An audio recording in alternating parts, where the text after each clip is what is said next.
Wednesday. Nope. Tuesday, January 13th. This is Gabe Eltaeb. This is Double Impact. I am here. We're going to have a great time. I live in San Diego. I can't complain about anything. He is here. He also lives in beautiful California, but he lives in NorCal, which is the inferior part. Jericho, if NorCal is better than SoCal, say so now. What's that? Oh, you didn't say anything. Okay, see, I was right. Anyway, here he is, Jericho Green. Yeah, right. Home of the superior Mexican food, that's for sure. Okay. Anyway, I won't embarrass you by having that debate any further. It's not possible. Go on. It's not possible to embarrass you any further. How are things? How you doing?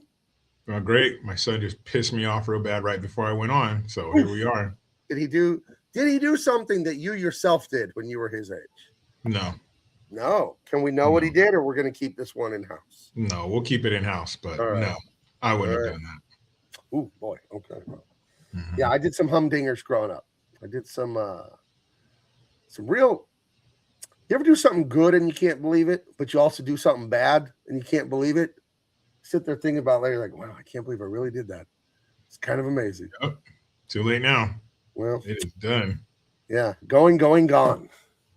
I don't want to start the show on a downer, but I will say, just to acknowledge, one of my absolute heroes. Never had the pleasure of meeting him. One of my favorite people on earth, the great Scott Adams, did pass away this morning at age 68. He had metastatic prostate cancer. Poor guy. He was very sick. He announced it back in May.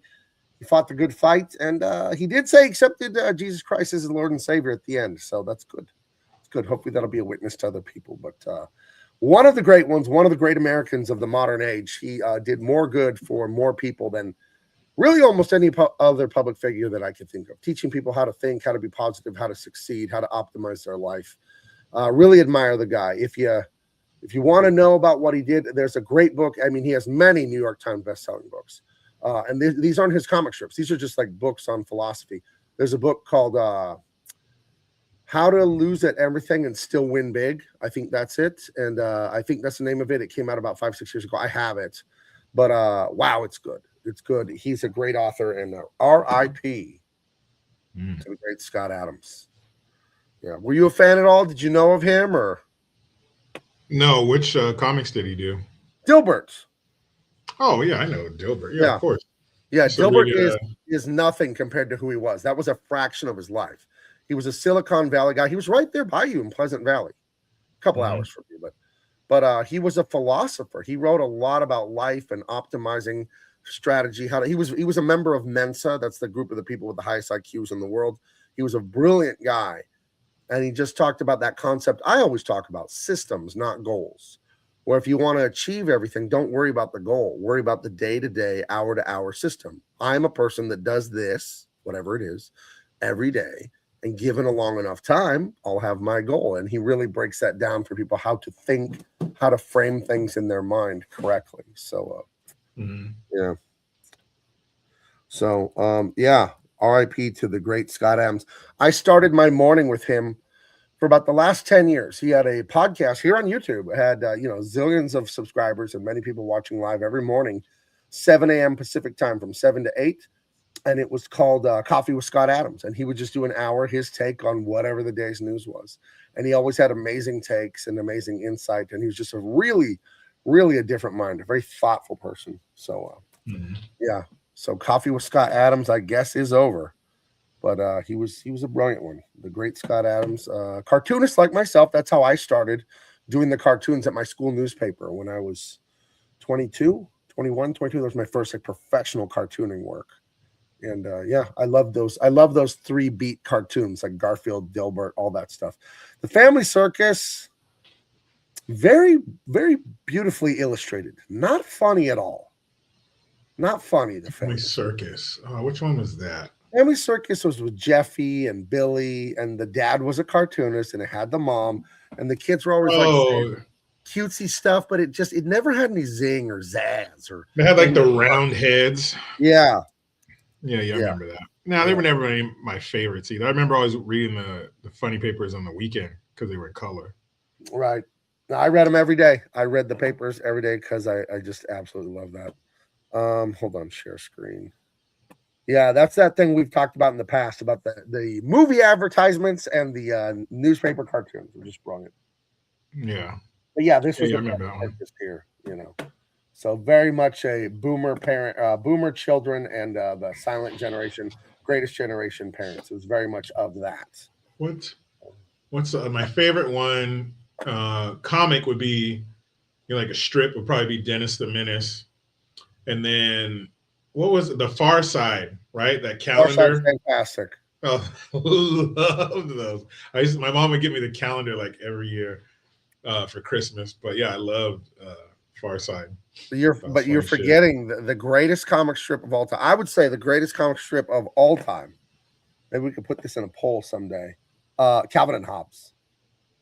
I mean, oh my God. Mm. The guy could draw his face off and he was witty, very funny. And this is what it was like to be a little boy. This is like A Christmas Story, the movie, but Oh with yeah. a little bit of an edge on it. But as far as people who drew newspaper comics, I think he's the greatest of all time. Now, you have your other guys, like the guy that did Prince Valiant and all that. That's a totally different art style. That's like beautiful realism, like life drawing. But this guy was probably the best cartoonist. And I have every single one of these. They put out like a thick hardcover with the slipcase, like a 5 inches slipcase edition that has every single one collected. And he just retired like in 98 or whatever and disappeared into the wind. You know, the guy that did this strip. So, Yeah, like the late 90s, early 2000s, you started seeing Hobbes or Calvin pissing on stuff.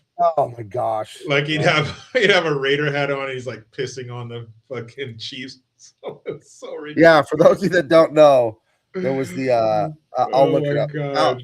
people would have like a trashy people would have Oh this on man. their would have this on the back of their car. They would have something like that, Yeah.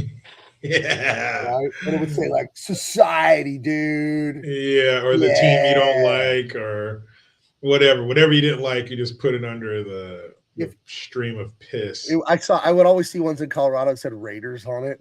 Oh yeah. Oh man, what a time. If you have, if you have the pissing Calvin, then I know you like Rage Against the Machine. Those fucking communist pieces of shit. The pissing Calvin. But yeah, Uh, Calvin and Hobbes, classic, iconic, yeah. funny papers. I like Garfield too. Love Garfield. Garfield was my first love. Age 8, checked out a Garfield digest from the library, was hooked ever since. Love Garfield. Yeah, dude. I love Garfield is just his dry humor, and Odie just his endless, you know, happiness and stupidity. Right. And you know, Normal. Normal. Oh, Normal. Our Normal always got mailed to Abu Dhabi. Right. Right. Always And then there was known. Arlene. Arlene was like the bimbo cute cat. Yeah, There yeah. was, of course, John Arbuckle, the idiot owner, and the dentist or the veterinarian woman. He could never get to go on a date, Liz. Yeah, yeah, yeah. Yeah. Dude, John was cool. John was he was just good for turning out lasagna. That's all he was good Right. for. Making Garfield's lasagna. But yeah, and then they had a cartoon in the 80s. I love that too. It was maybe late 80s, early 90s, something like that. Let's see. Michael Coulter's commenting on me shitting on Rage Against the Machine, and this is nothing new for me. I'm not shitting on them because they revealed their communist shit now, and they made people get a vax to come to their concert. Oh, you're really against the machine? What rebels, dude? I've always hated them because I could smell them from a mile away when I was in high school and that came out. No. The thing about the communist rebel musicians, you know what they're really raging against? They're raging against society, telling them that it's not okay to be a selfish asshole. That's really what leftists are raging against. They're not raging against any machine. They'll go with the machine if it benefits them, or they'll go against it if they don't like what it told them. Their whole thing, those leftists, is they are their own God. Nobody tells them what to do. So they don't rage against shit. They have no principles. I hate them. I always have. That Morello, the guitarist who went to Harvard, he's a genius, right? I'm sure. He's always in a filthy commie, that guy. Just a disgusting commie. Yeah, it's funny. They're the machine now. And here's the thing, Michael Like Coulter. the left. Right. And you're saying back in the day, they told us to rebel against both sides of the establishment, but now they're kissing government ass. No, I got to disagree with you. Yes, they told you that, but it doesn't matter what people say. It matters what they do. And crisis reveals character. Everyone can be nice when nothing is wrong, but when the shit goes down, the masks come off. And then Again, crisis reveals character. You know who someone really is when it's a crisis situation. And we saw during the lockdown who many people are, didn't we? Fuck your freedom. Yeah, we saw that, didn't screw your freedoms. we? Right, right. Beetle Yeah, Bailey. man, that was ugly. Love Beetle Bailey. That was. You know what I love? Yeah. Andy Kemp. He was a British guy, and he would go out drinking to the bars and flirting with women that were not his wife. Then he would come home, and his fat, ugly wife in her house dress and curlers would bash him on the head, and that was the strip like every week. Yeah, the old ball and chain. Yeah, you know? to an 8-year-old, axe. it was funny to me as a kid because it was absurd. Yeah. I didn't understand it. Like I can do what I want, just take a knock over the head when I get home. No Right. problem. And it'll be like a cartoon. There'll be little birds flying around my head when it happens. It'll be fun. Not like fucking CTE. Yeah, not a concussion. It'll just be funny. And I'll shrug my shoulders, and she'll look at me like, honey. And I'm like, what are you gonna do? What are you gonna do? Just flirting with the whores at the bar again. No big deal.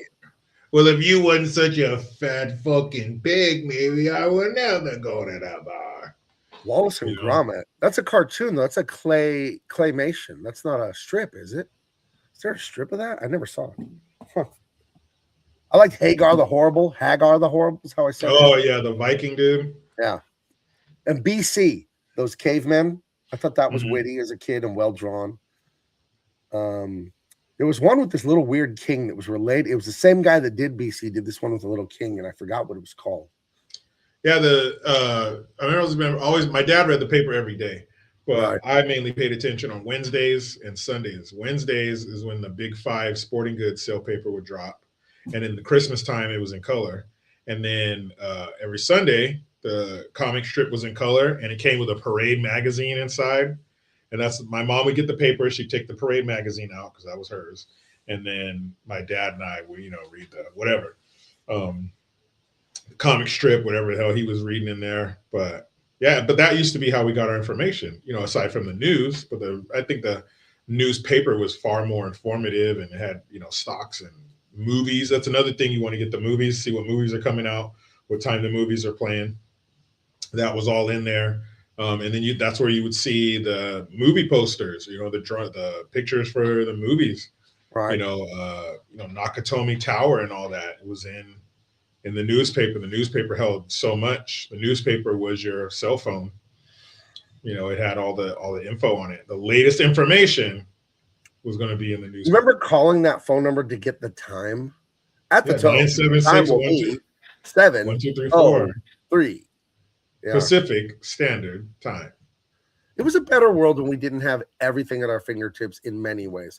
Human beings are not ready to have like a genie that you could just wish for, which is the internet and the cell phone, and now AI. AI is like pouring nitro on top of the internet. The internet was already giving us too much of what we wanted constantly, and now with AI, you can custom tailor it. Just imagine in 5 years, you turn on Netflix and you don't pick a movie, you make one up. Every time there's new content, you'll never stop watching. You'll never stop watching. And the AI will get to know you, and it'll just make stuff for you. This is terrible. This is like you're so perfect by AI. Liquid sugar from a fire hose 24 hours a day. You can't do that. Yeah. And it's just in your mouth, and your mouth is sealed around it. So,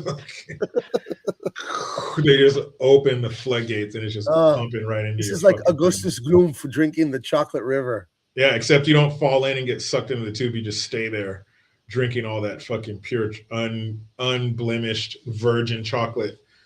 And yeah, it's gonna learn. But let's say you want to come up with one anyway, or maybe it's your birthday. You want to do something weird in a movie. You just tell it, and it'll make the perfect movie. And the characters will look exactly how you picture it in your mind. They'll sound exactly how you want it. There will be no more your imagination filling in the gaps. It's terrible. Your AI will fill in the gaps. It'll tell your mind what's perfect now. It'll tell your mind what to fill in all the blanks with. And we're just gonna go. And just that movie WALL-E. Didn't even scratch the surface. You wish it was just WALL-E. It's going to be so much worse if you're not careful. Ugh. Well, if AI can predict what you want, then it can tell you what you want. Well, it'll eventually persuade you that you want this. Even if you don't, then you will. It'll just kind of pick away at you and get you to want it. How do you think AI, programming and persuasion works? but AI, I don't buy butt plugs. What is this? You do now. I don't want to use it, AI. AI, I don't want to unbutton my thing. That's what I would say if I was being shy and kind of wanted to, you know. And it'll literally talk you into it. Yeah. Come on. Next thing you know, you're protesting ice in the streets. Dude, blue hair. Nose ring.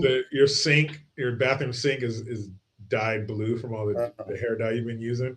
Can you imagine me as like a liberal? Just me, like with the rainbow hair and the nose ring, and I'm talking about over sexualization of women, and just like, could you imagine that? I can't even fathom that shit. What a bitch. Or you. I could even see you that way. I would never. Oh.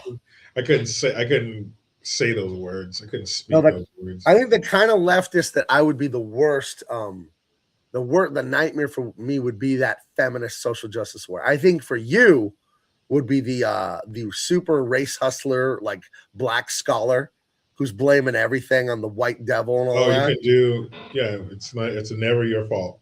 You can slip right into that one, you know. There's always some entity that you can blame for your shortcomings. Right. You can pin it on. It's never you. Who was it? Joy Reid. I saw her today. She was saying that the white people are using their white privilege now to get out there and protest because black people can't because we'll get killed. But white people can because of their white privilege, and they're doing all these ICE raids and stuff. They're doing it to protect, you know, their precious white woman, you know, from all the brown, over sexualized brown men that are going to take their virtue. Oof. So really, that's what all this is for, to get all the brown people out to protect white women. Yep, that's what it is. That's what it is. Stupid. I wonder what it's like living in this world of just, you've piled up so many lies so high. It's like the world's worst game of Jenga. You've piled this pile of shit lies so high. You have to then keep lying to yourself every moment of the day to justify the last thing you said. Don't you think they get really confused about what it is they believe? Today, they're arguing in the Supreme Court about boys and girls sports, and the attorney representing that side that wants to mix it, the Supreme Court Justice Alito, asked him for, well, what is the definition of a man and a woman so we can see if we're discriminating? And the lawyer for the left said, we don't have a definition of that for the court. Can you imagine? You grow up, you go to school, you probably go to private school, you go to a law school, you get a degree. It's a doctorate. Your law degree is a JD. It's a doctorate in jurisprudence. That's what it is. And then you're sitting up there saying you don't know what a man or a woman is. I don't know. Just living on that many lies, that seems completely insane to me. But do they even really believe it? Of course not. No, it's communism. Communism is here to destroy beautiful things. That's what it's for. But it's so stupid. To protect the virtue of white women, that's why they're kicking illegals out.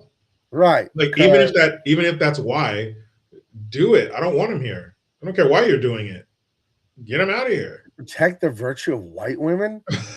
I'm gonna say something. Do you think that most of us think a lot of these women have any virtue left? I hate to say that, but I'm an analytical man. I'm pretty honest in my thinking. I don't think so. I don't think there's a lot to save there. Sorry. No, they're out there getting their OnlyFans on. Yeah. But even if there was this cabal of evil racist white men and they said, you know, all those in favor of deporting illegals to save the virtue of white women, say aye. White women, say aye. Great. I don't care why. Get them out of here. I don't give a shit. I don't want to read your manifesto. Get them out of here. I don't give a shit if you're the most vile, racist, fucking hate spewing redneck in the world. As long as you're getting illegals out of here, I do not give a shit. And I don't care what you think about them. And I don't care what you think about me. Just get them out of here. It's very weird that people would argue about this. It's illegal to come here, you know, without permission. And then that's kind of the end of the argument. And you got to go. I don't understand what's so hard. And then they're jumping through all these hoops and making up this, and they got a due process, which conveniently will take decades, the due process, right? Conveniently. So, I don't know. It's very weird because people don't live in any sort of reality. Guys, we have the poll of polls, the poll I always introduce and rarely ever come back to. And tonight's poll, Let's share the screen here. It is NFL Gabe versus Jericho, Denver Broncos, 49ers, Buffalo Bills, Seahawks. Who you got this weekend? Who you got? Oh, Looks like my team. I don't think I need to answer that question. My team's in the league. Denver Broncos going to win the Super Bowl. You can say whatever you want. No, they're not. The Buffalo Bills are on a short week, and their injury list is very long. Hey, and they don't have anything. The Buffalo, they got the best quarterback in the league, Josh Allen, and nothing else. You could take everything you just said about the Bills and put it on the 49ers this past Sunday. What do you mean? Short week, depleted team, great quarterback. Eagles suck, dude.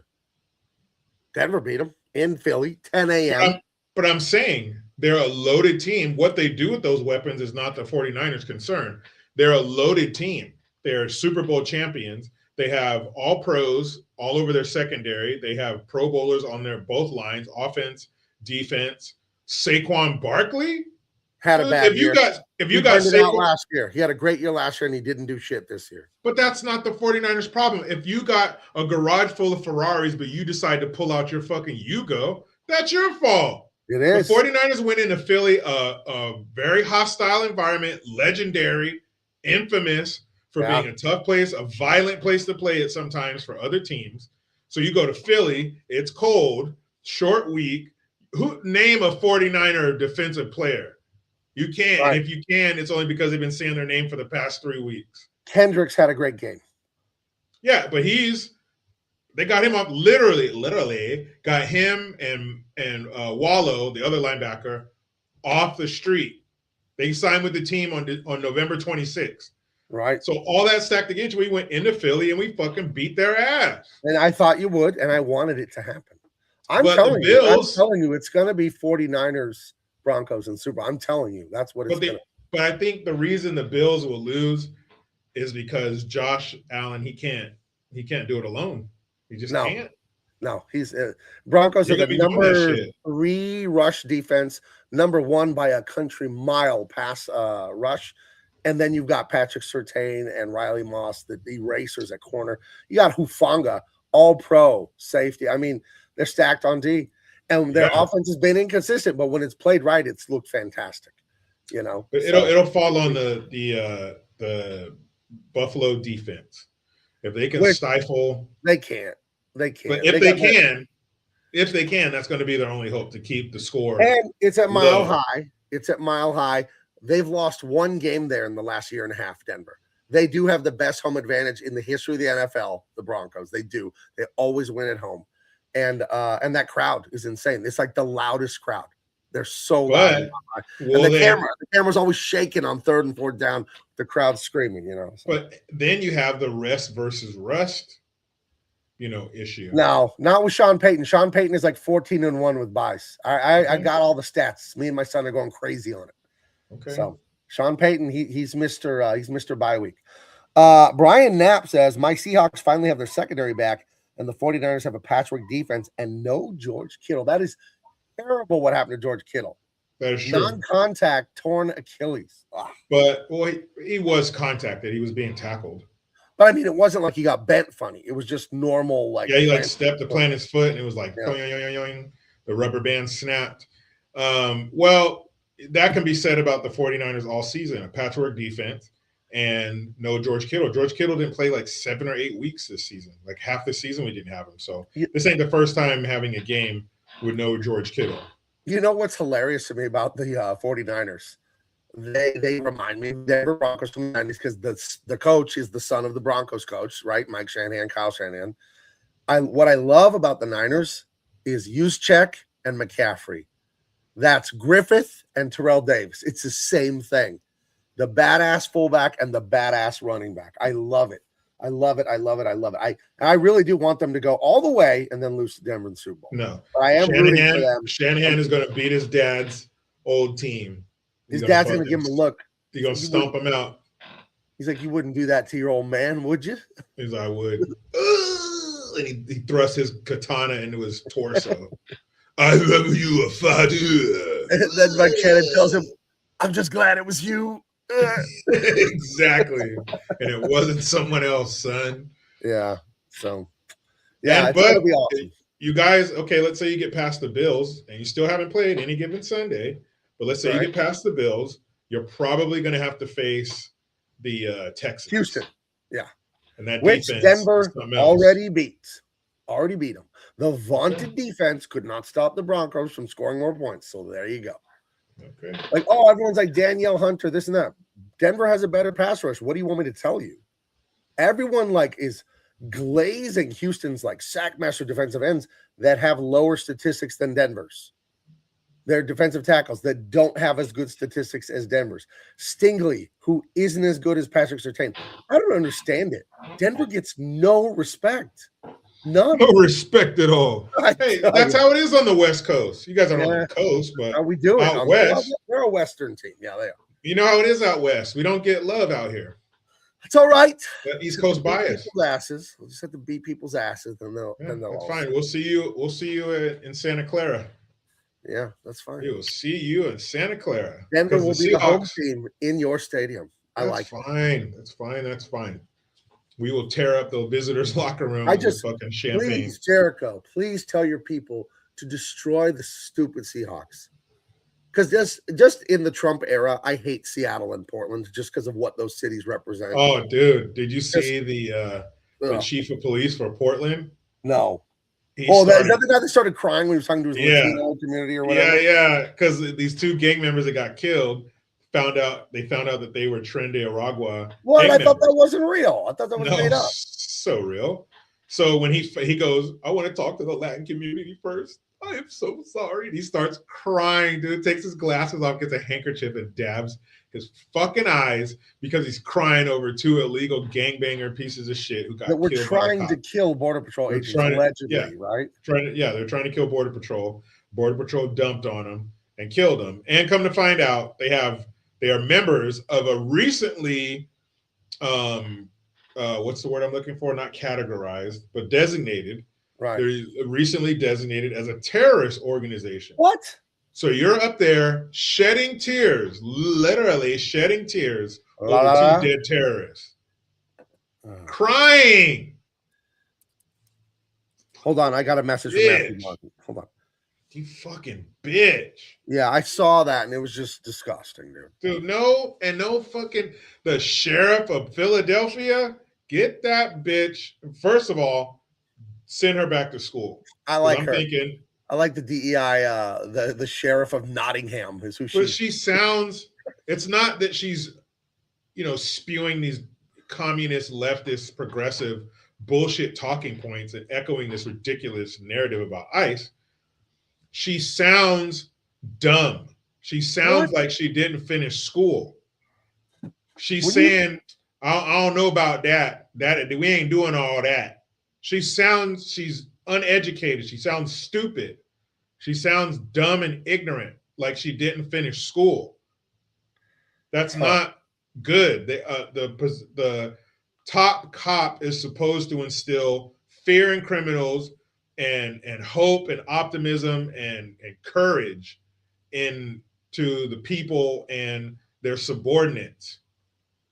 Not put your head in your hand every time she talks because she sounds like a ghetto ass hood rat. She did sound tougher than the Seattle police chief or the Portland or she whatever. Didn't cry. Yeah, she didn't cry. She was not crying. She was not crying. Well, to be fair, that guy, he was on his period right now, so it's a little emotional. But guys, a little upsy down. Guys aren't supposed to have periods. Let's read this here. Here you, Gabe. I still love my Seahawks, but can't stand the city of Seattle. Moved to Oklahoma in 2007 and haven't been back to Washington State.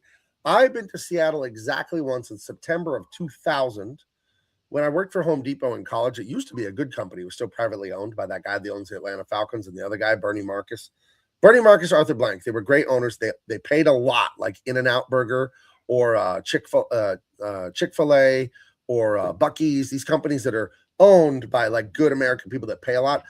When I started there in 2000, quickly they were sold to General Electric and then it all went downhill. But what the hell? They flew everyone in the hardware department from every Home Depot in the country. If you were in the western half of the United States, they would fly to Seattle And if you were in the eastern half, I don't know if it was Atlanta or some of the city, but they would use an actual giant convention center, like 100,000 feet. They would have the vendors for the power tools, DeWalt, Milwaukee, Makita, you know, all that stuff, Ryobi. And you would test all the tools, talk to the reps from the company, and learn how to use all the table saws and all the stuff. And do you know why they would do that every September? Because holiday season, they did not want their salespeople being asked a question, how does this saw work, blah, blah, and then you pick up the box and read it. They wanted you to know how to use the tools and like talk about them. And that is why this fingernail right here is slightly crooked in the middle. Can you see that little divot? It's out of focus, but it doesn't go straight across. I have a little gift I got from Home Depot in Seattle. We went out all night, hey, me and the other guys having fun, a couple pops, some dinner. And then the next morning we were messing with the tools. And I had a giant miter saw. That's the big, it has the flat panel on the table and the giant like 10, 12-inch blade. And then you can angle it for miter cuts, right? For cutting molding or whatever, cutting lumber. And, you know, I'm pulling it down. And a little piece of wood got stuck, thrown in the blade, and then shot back out at me and jammed my finger, like when you're playing basketball. Boom! Hurt so bad. I look at my finger, it just turns white, then it turns purple.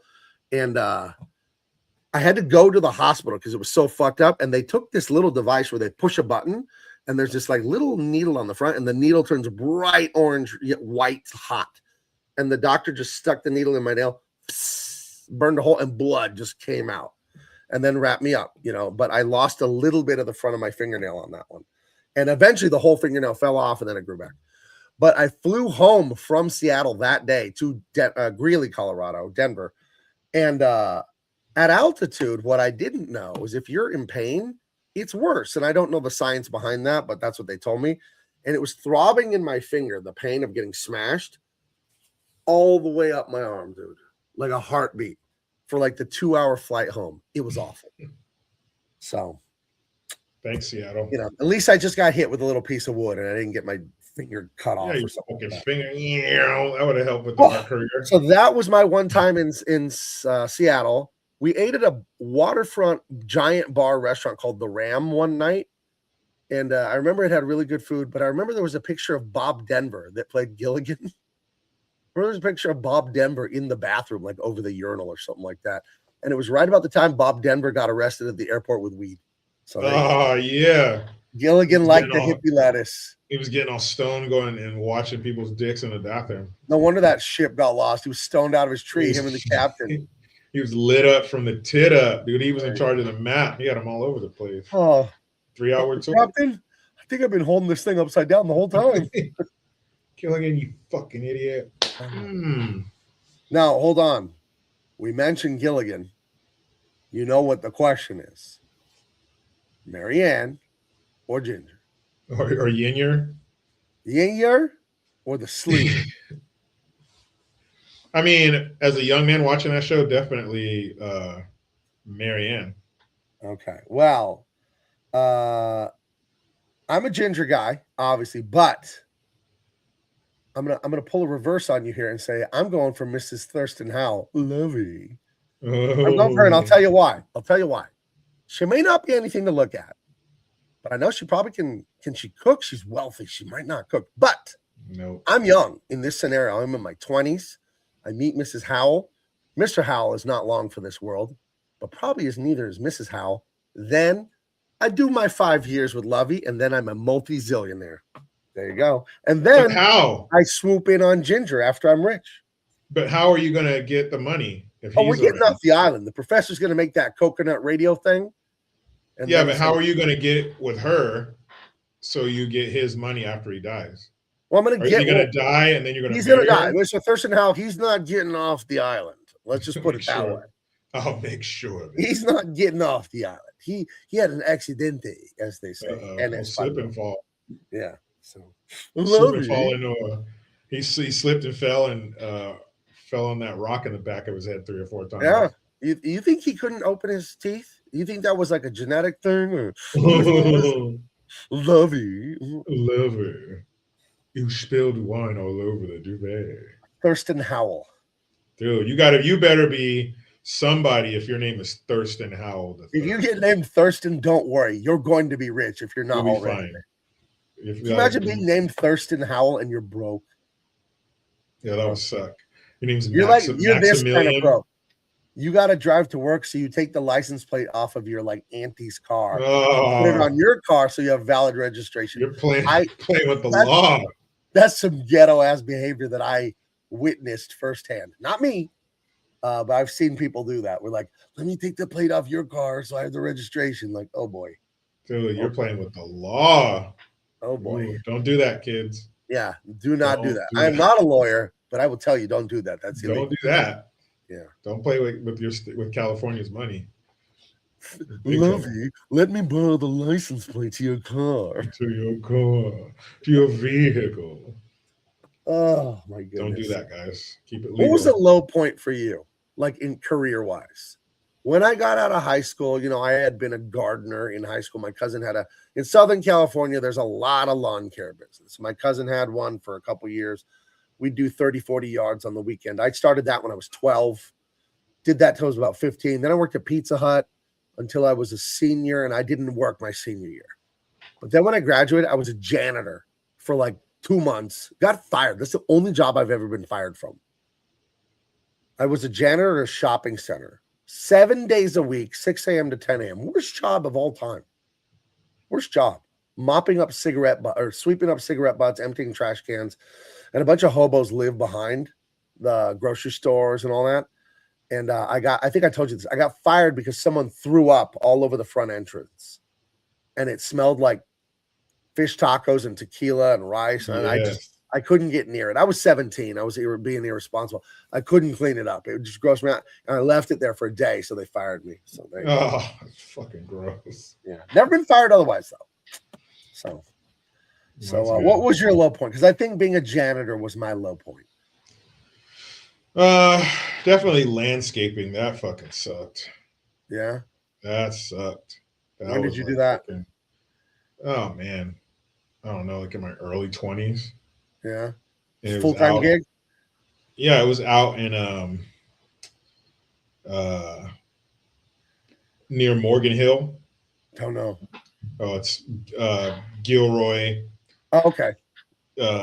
Extremes, like south of San Jose. Okay. But yeah, it started getting hot. When it gets hot out there, you're not by the coast anymore. No. You're not cooling off with that nice ocean breeze. So it gets warm. So yeah, the hotter it got, the more I was like, man, this fucking sucks. But what comes along with lawns, dumping the lawnmower and walking up hills and yeah, man, the blower and fucking, it just hard work, man. Hard fucking work. Yeah. The weed whacker. I like the weed whacker. I like using that thing. Seems very dangerous. I remember we're doing this house, and I can't remember that. I think it's Anderson Lake, and it's like up on a hill, and it's this man-made lake. And I remember using the weed eater on this hillside, like bracing yourself. It was like almost like a 45-degree angle. Like if you go tumbling, you're gonna get fucked up. So you had to like brace yourself on this hillside and use the weed eater. And I remember looking out over this view of the lake. She was like up the hill from the lake, like a mile up. And you're seeing this beautiful view on the top of this mountain and the fucking lake down there. You see the boats, but the boats are so far that you could barely hear them, but you could see the white, the wake behind the boat going. And I was just like, fuck, man, here I am, using this weed eater at this fucking rich lady's house. So yeah, that was some guy, a moment of reflection. Some European guy with the shirt unbuttoned to his navel with gray hair, male pattern baldness, like a couple gold medallions, and a few Instagram bimbos on his boat. And you're 500 yards away with a weed whacker. You got that. You ever been out all day, Disneyland or mowing grass or whatever, and you get that rash from your underwear, like right on the sides of your nuts? You know what I'm talking about? Right there. And it's just burning with every step you take because they were riding up all day or whatever, Oh, you're there like that. Swamp ass, covered in grass. Maybe you stepped in dog crap while you were working. Oh, goodness. And then there's this just European guy sipping champagne with honeys on his boat. Yeah. I remember feeling that way when I was young. Like, can't wait. Can't wait till I make it, man. I can't wait till I make something of myself. I remember being young and married. 18 when I got married. I remember being, 18, 19, living in an apartment, we're driving cars that people gave to us. And I remember all I wanted was a newish car and a decent computer. I remember that's all I wanted when I was like 20 years old. Yeah, needs are very simple. Yeah. Very. But hey, my alarm just went off. I got to go take some meat off the smoker. Okay. I'll be right back. All right. Well, then I'm going to show you guys a trailer for the Unstoppable Tyrus. Smoking meat. What are we going to do about it? Let's see. Let's get into here. Let's see. Let's check this one out.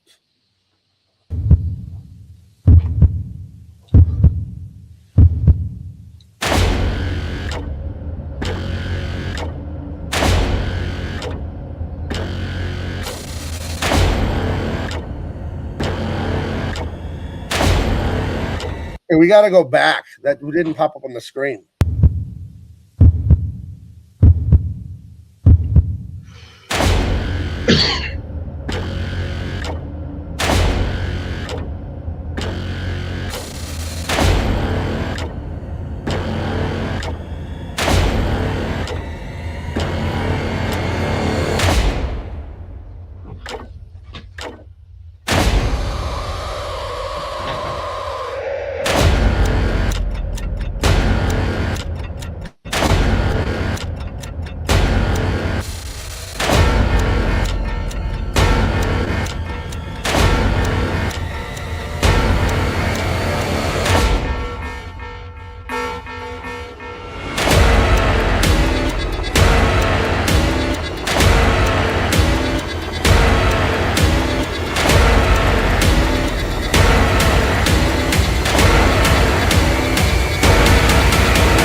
Looking pretty cool, huh?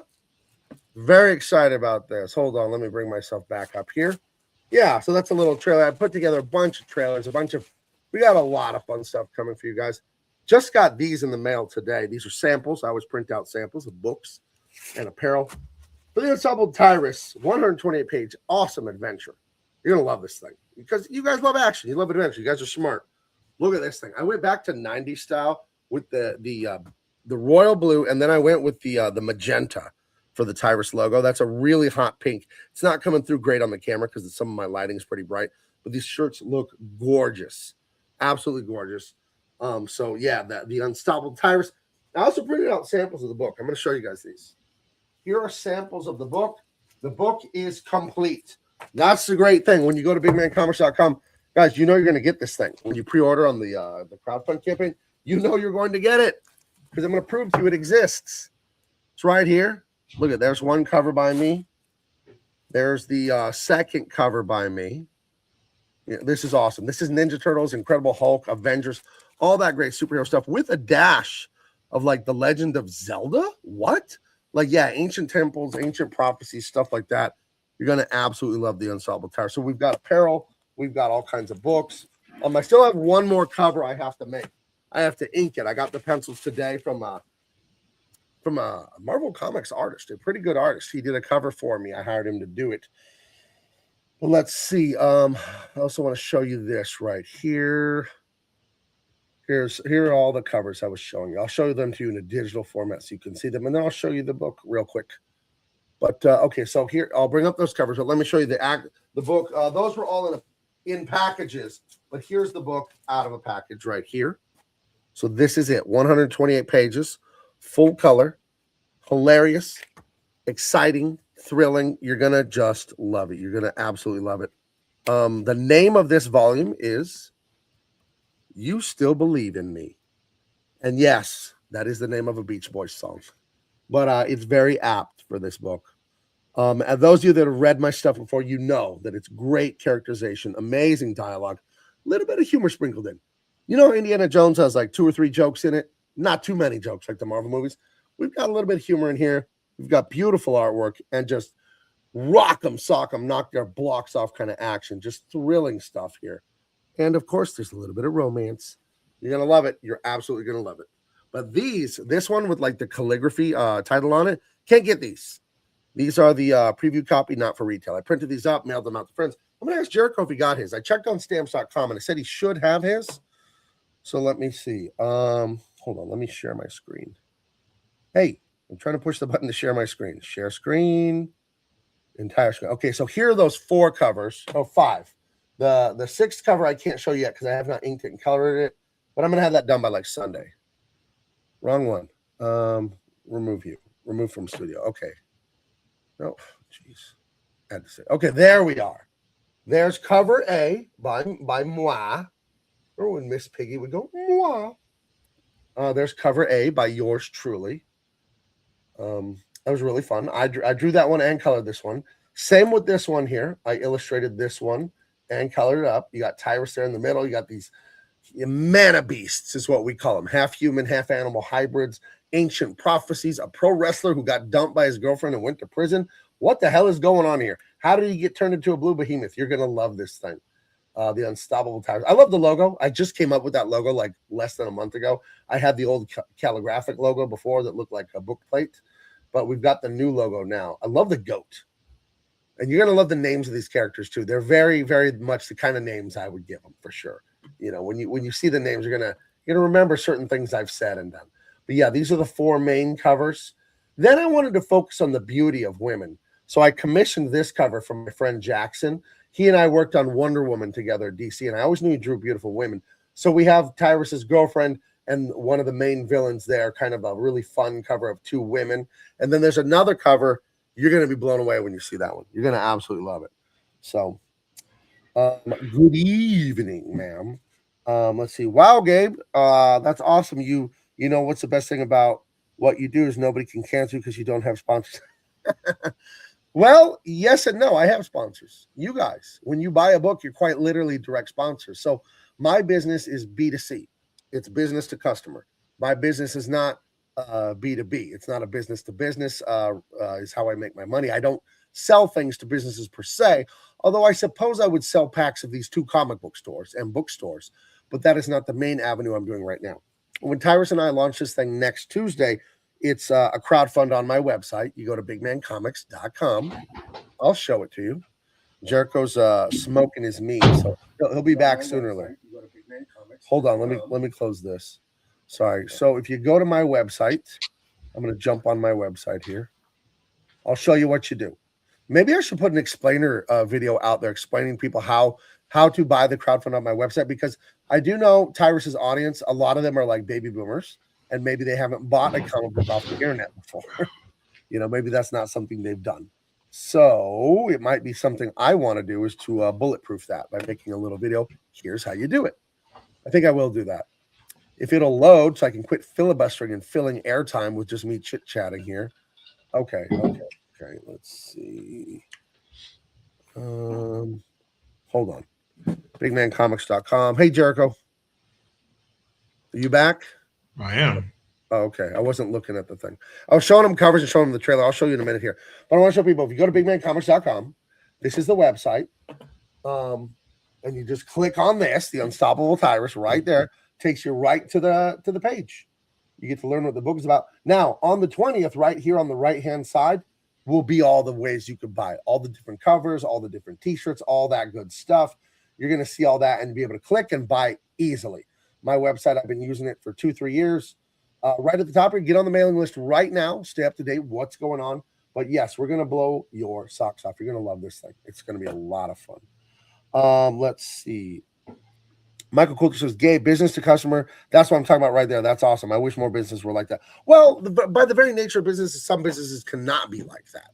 You know, if I built a bunch of restaurant supplies, then I am business to business, right? Because I'm just going to be selling to restaurants.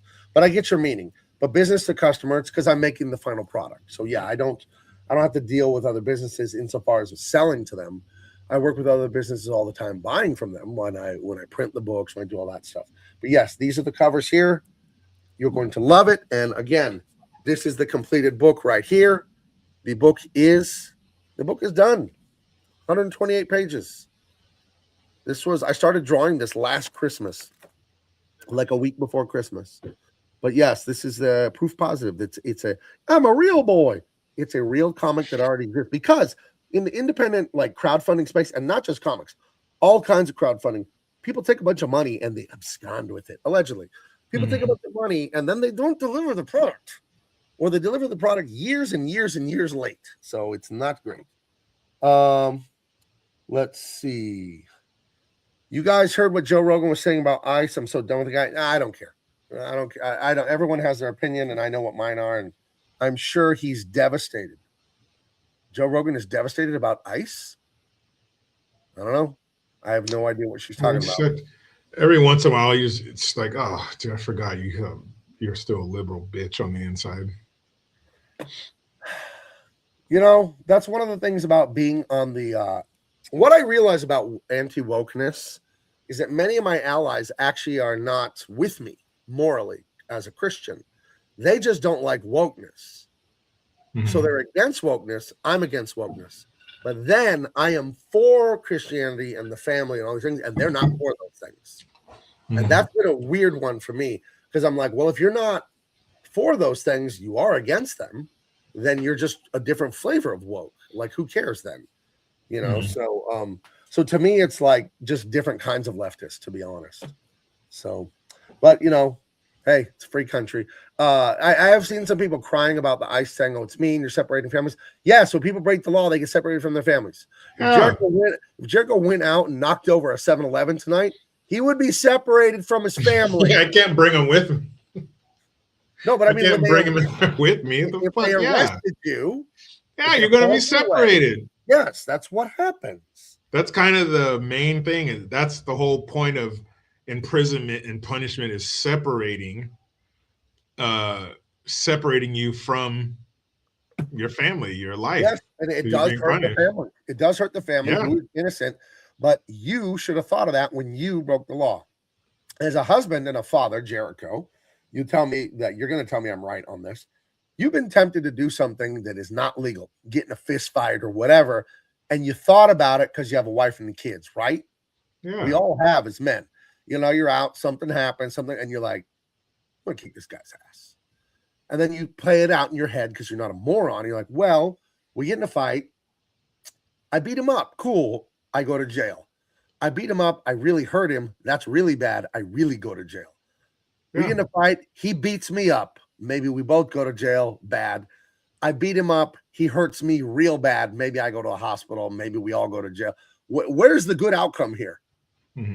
None of that is good. What, your ego? Oh, you're a pussy, dude. You walked away, Jericho. You're a pussy. You walked away from a fight. Stupidest thing of all time. But when you have a family, it civilizes you as a man. And you're like, oh, wow, I have something to lose. Yeah, big time. And you're going to affect your children's lives forever. If you go away for any period of time, that's forever. Right, because not only do they miss your presence in the immediate, it sends a message to them that they're not as important as your impulses. Yeah, it will send that psychologically. Yeah, you made a stupid decision and didn't consider how it affects them in the least, and you flew off the handle and did whatever you did. Yeah, that's going to be a permanent mark on their mental state and their mind, and you being gone. Like, say you're gone for 6 months, a year. Oh my God, a year? Right. That's insane. And why? Why? Because someone in a Seahawks jersey told you that Brock Purdy sucks. So you knocked him out. You think Brock Purdy knows who the fuck you are, Jericho? Like, he cares if you defend his honor? Purdy's phone's not going to ring. It's not going to buzz on his nightstand. And they're going to be like, hey, this guy who lives 3 hours away from you fucking knocked some dude out in your honor. Like, what? Right. No, Purdy. Purdy. Yo, those Sea Dogs, they were shit talking, and Jericho just stood there like a bitch. He didn't say anything. Oh, you think that John Elway cares what I think of him playing football? Every day. Oh. He's like, but what does Gabe think?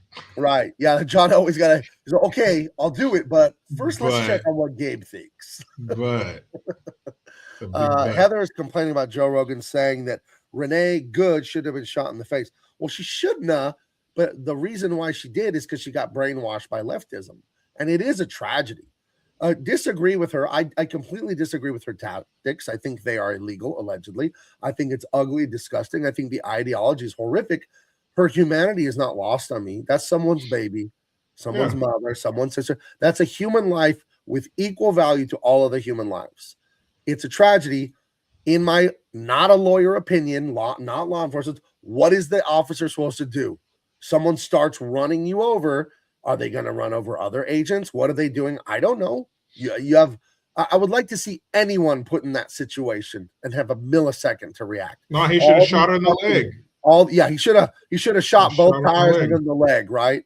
Yeah, and they did a roll, a tactical roll. Why didn't he do a tactical roll out of the way, like an action movie? Yeah, and in 2020, Tim Walz signed into law that you could be shot by police officers if you accelerate toward them with a vehicle. It's a deadly weapon. Right. So why didn't he come out and say, hey guys, chill with the protests and stuff? In 2020, I signed this law. She clearly broke it by the video that you can see of her. The cop is right in front of her car. So, there's no need to riot and all these other things that tear up the city because I signed this into law. She clearly broke it. So everybody go home. Yeah. Yeah. No. I just feel, I think it's the father and grandfather in me. I have this thing, Jericho, when I see anyone, left wing, right wing, whatever, American, not American, male, female, gay, straight, like whatever. I see people's humanity so easily. And I always picture them like Big Baby. Everyone was a cute 2 or 3 year old at some point who wanted to giggle and eat goodies and throw the ball around. And now you chase me and all that. Everyone was like that at one point. And whatever happens in the childhood and the religion and the blah, blah, blah, and they go sideways. But I can't help but see people's humanity and pity them. I think dancing on people's graves is ghoulish. I can really, like that movie director that was butchered by his own son. Horrible. And Rob Reiner. I used his show as an example for the last 4 years on this show. All in the Family, Archie Bunker. That is the one I identified as pure filth, and I'll stand by it. I don't think Rob Reiner deserved that. No one deserves that. The lady got shot in the face. She doesn't deserve that. But what choice does the officer have? Not a lawyer. The whole thing's a fucking tragedy. And people need to stop listening to the fake news. Stop, because she's out there and she believes that she's fighting Nazis. She believes she's saving the world and that the gulags and Trump and the fascism has arrived on our shores. And she believes it because all the movies and TV show and music and all of it is just telling her that for, 30-something years of her life, just being bathed in it. That's why I always praise my mother for the thing I've always told you guys. I didn't see all these movies or TV growing up. Literally, I did. We were not allowed. I got in trouble and got the TV turned off more than once trying to watch He-Man because she didn't like Skeletor. She didn't like the way he looked. He-Man was a shit. I never had Poison, Guns N' Roses. I didn't grow up with that. So I'm different. I'm not saying I'm better, but by the grace of God, my mom understood that the mass media was filth and it will brainwash you. It will. And so we were it was forbidden for us. So yeah. And yeah, and this is another thing. Michael Cook says the guy that had to shoot her, he got ran over back in the spring and had to have surgery. He got all fucked up by getting run over already. So yeah. So I don't know. It's messed up, man. It really is, and it's sad that these people are brainwashed or indoctrinated or whatever to the point where you're out there doing that. Of course, and that goes without saying, hey, fire's hot and puppies are cute. All right. Of course, the lady didn't deserve to get shot in her goddamn neck for doing that. But she definitely put herself in that situation. Right. What are you doing? And she has 3 children. Where are they? What did you do to get them taken away from you? Why are they not your main concern? Why are you out here at whatever o'clock in the morning on a fucking random Tuesday or Wednesday, whatever it was, doing this? Why do you have the time? Why do you not work? But here's the thing, Jericho. Let's say what I'm saying is true. This is a hypothetical. We put you in a time machine to 1938 Nazi Germany, 1937, 38, Hitler's rise to power, and you're in the position to do something about it. Would you not do something about it? You're in the position to stop 9/11. You would do something about it. She thinks that's what she's doing.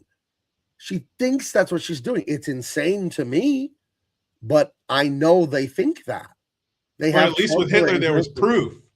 There was actual proof. There was like with Trump, you can just go to a place called the internet and look up, take it piece by piece. Trump said this. Okay, boom, boom, boom. Trump said this. Oh, no, he didn't. Oh, there's a video. Let me click on that. Oh, shit. He really, what he said after that was the 90 minutes after that, you know? Right. Except for the part where they never do the follow-up and they fight you if you try to show it to them. I had someone start screaming at me, run out of the room and run into the other part of the house when I tried to show them the Find People Hoax video. Started psychosis screaming. I don't want to hear that. He's always talking out of his ass. That racist. Get it away from me. Turn that shit up. Like I was waving a weapon. Here's proof. But here's the thing. This is operating on a subconscious level. These people. It is a psychosis. It's a mass hallucination. It's a mass psychosis for these people. And it cost this woman her life. And Heather was saying, you know, supporting an ICE agent isn't dancing on her grave. That's not what I'm saying, Heather. I'm saying the people that make fun of her, bitch deserved it, ha ha ha. All the I've seen that. Crazy. It isn't just people making fun of Charlie Kirk. I've seen people making edits and videos, all the shit making fun of her. That's not funny. Was she horrible politics and maybe a bad person? I don't know. I don't know her. But she shouldn't have died like that. No. Terrible. But she puts this agent in that position. What the hell is he supposed to do? A car is a deadly weapon. Obviously, potentially it can be. You can do a lot of damage. So is a rock. People have been getting killed. How many people have been killed by vehicles and killed by a rock? Like when you see, you know, they're throwing rocks at police and you're on riot gear off of an overpass or something. Oh, they're just throwing rocks? Motherfucker, millions of people have been killed by rocks. Well, let's go back. The OG murder, the very first murder of a human in the Bible. The first 187. Cain killed his brother Abel with a rock. With a rock. So it's you don't have whatever to on it, Jericho. Whatever pound, you know, a 5-10 pound rock, you'll crush somebody's skull like an eggshell. That's extremely deadly. And you throw it at somebody, man. But again, the police think they're saving the world. They do. But the police carry guns on them. That's what sets them apart from everyday citizens. If you live in a non-free state like California, they have guns. So don't do anything to make them use them. Right. You know, my uncle was an attorney. Rest in peace, Uncle Dave. Cool uncle. World Series of Poker. He placed like 11th in 2006 or 7 or something like that. He was a big poker guy. Good lawyer. Cool uncle. I understood him more after he died. It's a weird thing to say. I won't go into it all, but the older I get, the more I live. I'm like, oh, I see why he was that way or told me this or that. And because we had a lot of tension when I was younger, me and my uncle. I didn't like him. And then the older I got, the more I liked him. And then he passed away. But I realized a lot of it was me when I was young. But he told me when I was very young, the cops, this is not legal advice. I'm not a lawyer. I'm telling you what my attorney, my uncle told me. Cops stop you? Yes, sir. That's it. You don't talk. You just follow their legal commands. You keep your hands on the steering wheel. You hand them your insurance, your license. If they want to handcuff you and take you away, go. That's what lawyers are for. And that's what court is for. If they falsely arrest you, don't worry. We'll get the lawyer. We'll get you out of there. Do not wrestle the cops. Don't run from the cops. Don't drive. Now, how do you see that ending? Badly. Yeah, there's no way out of that. What are you going to go to another country to live there? It's not Grand Theft Auto, the video game, where they stop looking for you if you hide long enough. Yeah, if you run more than 100 yards, you're free. Yeah.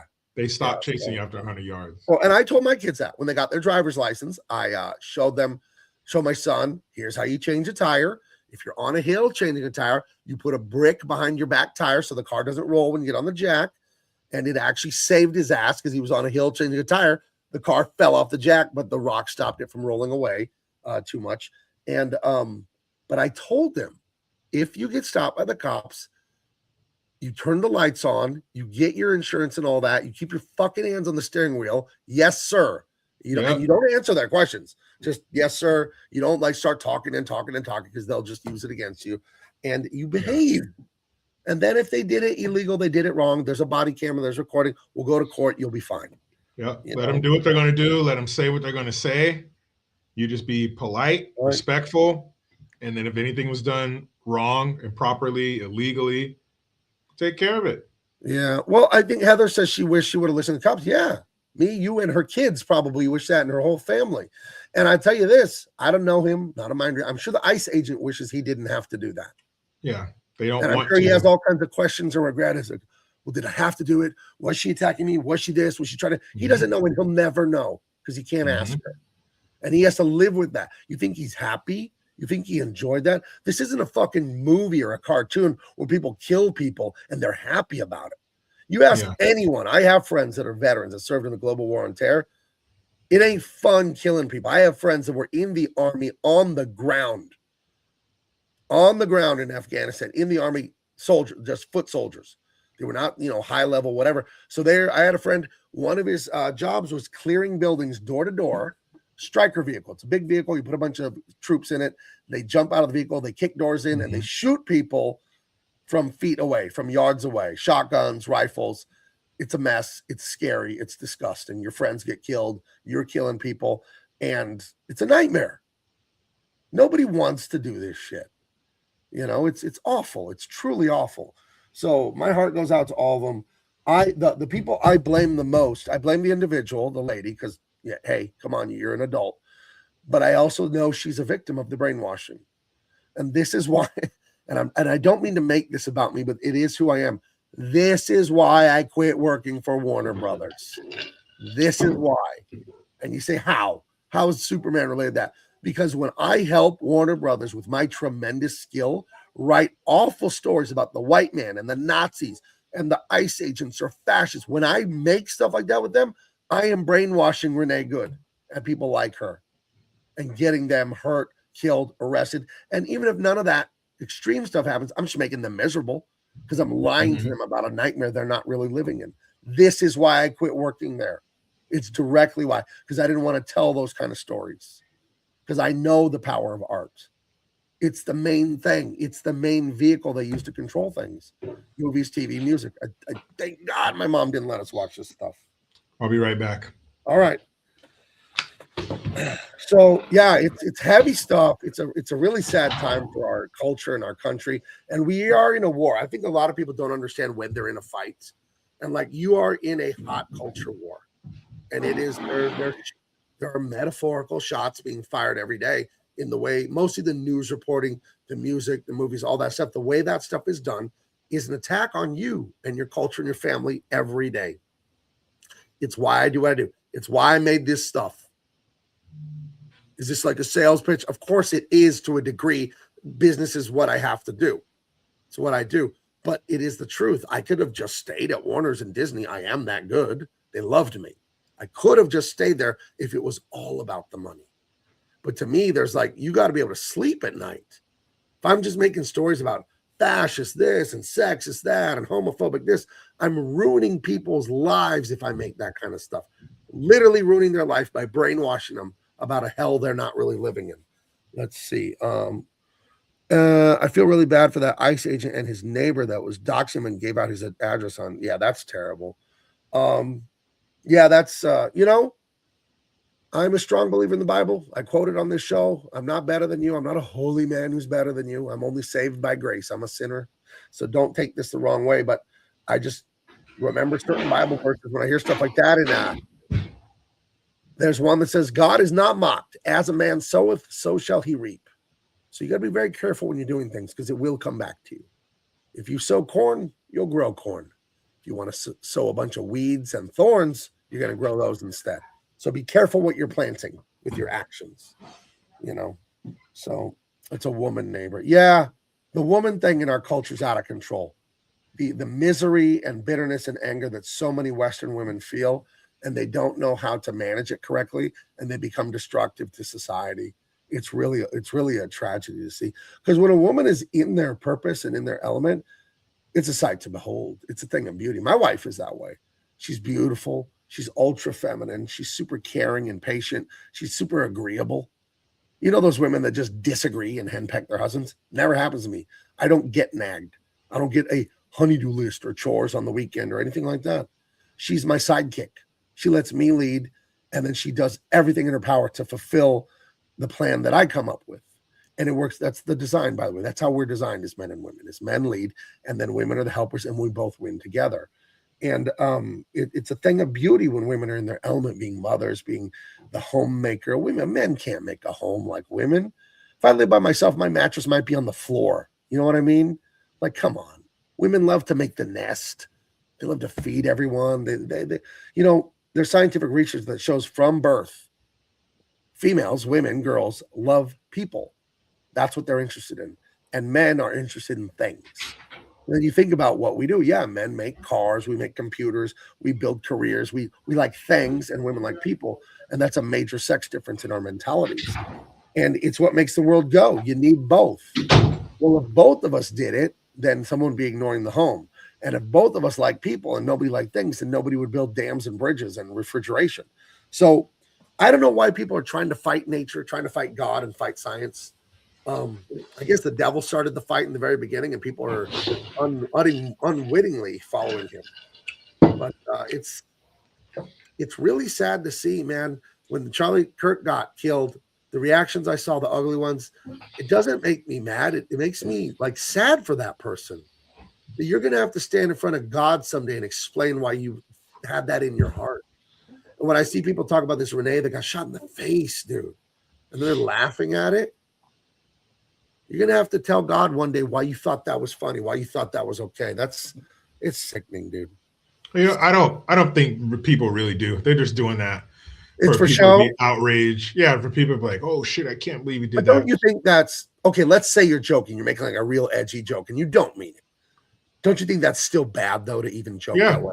I'm not saying censor, but I'm saying that's bad for your soul. That's in poor taste. Yeah, that's not cool. It's a bad thing to do. Yeah, it's an awful thing to do. But I think most of them are just getting it or doing it and saying it to outrage people. But I think also equally as bad.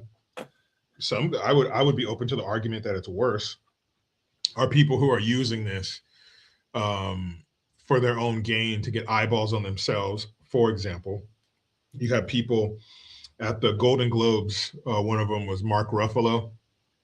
Like, if you ever thought to yourself, man, I wish I could make a pussy 6 feet tall. There you go. It's Mark Ruffalo, the guy who plays Incredible Hulk. He had a pin on his tuxedo that said "Be good," as in,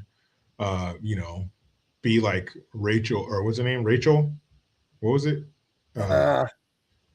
I don't know. Rachel Good or something, whatever. Renee. You know, be like Renee Good. And she was murdered. And who else? A bunch of them up there saying she was murdered by ICE. And they're like, oh, tell me about your pin. Oh, it's Be Good, like Renee Good. And then this comedian, Wanda Sykes. She's like, oh, yeah, this pin is for... Hold on. Comedian Wanda Sykes. Yeah, heavy air quotes. I don't think she's ever made a person laugh in her life. Heavy air quotes on comedian, but the actress Wanda Sykes, she's like, yeah, it's for that mother in Minneapolis who was murdered. That mother? Why don't you know her name? Why wouldn't you say her name? If I'm saying, oh, Gabe, yeah, I was talking about that president who got assassinated in Dallas, the one in the limo in Dallas. Yeah, he got assassinated. That guy, that president. Why wouldn't I say JFK? Right. Why wouldn't you say Renee Good? Because you don't know her fucking name. You have your assistant, your PR rep who said, all right, here you're walking out there. All right, Wanda, here you go. Put this on. All right, put this. Well, who's that pin for? It's this lady in Minneapolis who got killed. She's a mother. Oh, I got a mother. Because once you're a mother, you're exonerated for all accusations, any wrongdoing. You can do no wrong. You're a mother. She's a mother. Oh my God, she's a mother. One thing I learned, and I hope everybody doesn't get to learn this. I hope everybody doesn't have this experience, but I think we all do. Titles, family titles, mom, dad, brother, sister, uncle, cousin, all that shit, auntie, grandma, all that bullshit. That's exactly what they are. They're titles. They're just monikers. They're something you're slapped with because we share the same DNA. But you have to earn that, because you can have people who have no blood relation to you, who are better to you and have done more for you and care more for you, than people who do share your DNA. So I think the people who are using it as this mother. Oh my God, mother who was stuck in traffic, according to Adam Schiff. Yeah, she was just. Yeah, we've all been in gridlock. You've all been in traffic, and then all of a sudden you look up and you're in the midst of a federal ICE raid. That's happened to all of us. It happened to me last week. Then one of the agents goes, she's in traffic. Bang, bang, bang. Yeah. What is the lesbian? Right. Right. then they all just pull their guns out and just light her fucking car up because she's a fucking broad, right? Yeah, Because she's a she was a chick. woman in traffic. Yeah. So Yeah, that's fuck her. why. And then all Fuck the other her. women in traffic, they didn't kill for some other known reason. These lies they have are so embarrassingly stupid, and but it's like, you know, the story, the old children's fable, the Emperor's New Clothes, right? Mhm. You know, everyone knows that one. And they all lie, and they all know they're lying, and they all just agree on the lie. And it's always word games. Oh, so you're saying it was good she got shot in the face. No, I'm saying it was fucking terrible. I'm saying it was actually terrible, and the news has got to be held accountable somehow. You know, where's our dignity and honor with the news to stop being fake news and just lying all the time?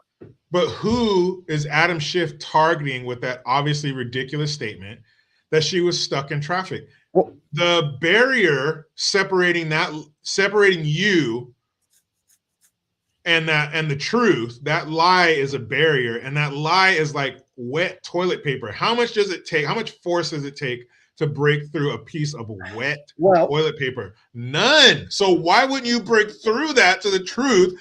So you're telling, how come they don't look at that statement and go, that lady was sitting in traffic and the ICE agent just fucking shot her? Here's why, because they don't want to believe it. And Scott Adams, rest in peace, he passed away this morning. We talked about it. He talks so much about persuasion and language because he was a master of it. One of the concepts that he explained to all of us who were devotees of his is the fake because. I can give you any reason, and if you want to believe the answer, you'll believe my reason. He said, try this like when you go out and you don't want to wait in line. You're like, at Starbucks, you know, can I go ahead of you? My backpack's in my car. That doesn't even make sense. But most people will be like, okay, it's called a fake because. If you just add an A, B, C logic, even if it's illogical, the people who want to believe it will. You know, and if you want to believe that ISIS, Nazis, and Gestapo and the gulags and all of it's coming, and they're grabbing people off the street and killing them, you'll believe any fake because. So when Adam Schiff tells you an innocent mother was stuck in traffic, therefore she was shot, and that's why she was shot, you're like, because you want to believe it. You want to believe it, dude. So you're just going, you know it's a lie. Everyone knows it's bullshit. But it's a ridiculous lie. It's not a little tiny white lie. It doesn't. The part of it that is so insidious that works so well is the people participating in that lie. They know that it infuriates you, and that throws you off your like game of being able to debate them. They know that it's so insane that you debating it with them is also insane. Would you debate me if I told you the sky was purple, pink, green polka dot all day, every day? Why would you debate me on that? Do you know what I mean? If I'm telling you a lie that's so patently false, why even bother? You know, there's a saying in Latin, it's margaritas ante porcos. And I don't fight on people Twitter that much, but I have in the past. People have said stuff and I'll tell them so. And eventually I'll always write that to them. And what that means in Latin, margaritas ante porcos, it means pearls before swine. So you're wasting your time, dude. If you took valuable pearls, $100,000 worth of pearls, you threw them in front of pigs, what would the pigs do? They'd smell them and then they don't know what it is. You know, my dog doesn't understand me either. You know why? Because he's an idiot compared to me. So I saw someone on Twitter write, sometimes you have to realize you're interacting with the entire bell curve of intelligence. On the internet, you are talking to dullards, dude. You're talking to average intelligence, below average. You're talking to geniuses, but you're talking to a lot of dum-dums. And I would say, because our society is so successful and has so much abundance, if I had to guess, the average intelligence is actually pretty low because there's not a lot of rigor in society. You can get by kind of like an inner tube on a lazy river in the West. You can just kind of get by. You can float through life and have clothing, internet, a roof, food, basic health care. You can with very little intelligence and very little effort. You can. It won't be glamorous. So I think when there's no rigor, there's not much intelligence. And I don't think there's much rigor in our society. It doesn't demand that much from it. So it's insane, man. It really is. I got to the point where, like on Instagram or something, like I posted, there's this thing, Derek Chauvin. It's got over 100,000 views. But Derek Chauvin, he was saying, his lawyer was saying that he's probably going to appeal his sentence. or try to get a new trial. And I said, makes sense. And I had a picture. It was a split screen of him and then George Floyd. And I said, it makes sense. Old Patriot saying of fentanyl over here died of an overdose. Fight me in the comments, you woke bitch. So people will come in the comments and they'll just say all kinds of stupid shit. And I got to the point where I just write, okay, and then okay, comma, and then I'll write F underscore GG underscore T. And that's just my response to all of them. Okay, you know, and then whatever. I don't ever read their response after that. But some of the things they say are just so stupid. Like, man, I'm not even going to type everything to rebut. Well, let's say you do. Let's say you make a perfect airtight argument that would impress the Supreme Court justices. And you hit send on Twitter, and then what, Jericho? Right? Nothing. Yeah, it's just a waste of your time. It's utility. That's why to me it's like, oh, I don't argue online. I'll just like, sometimes someone insult me. I usually just block them. And the best block, the greatest block that exists in social media is YouTube. Do you know what happens if you block someone from your channel on YouTube? Mm-mm. They don't know they're blocked and nobody can see them, but they can see their comment.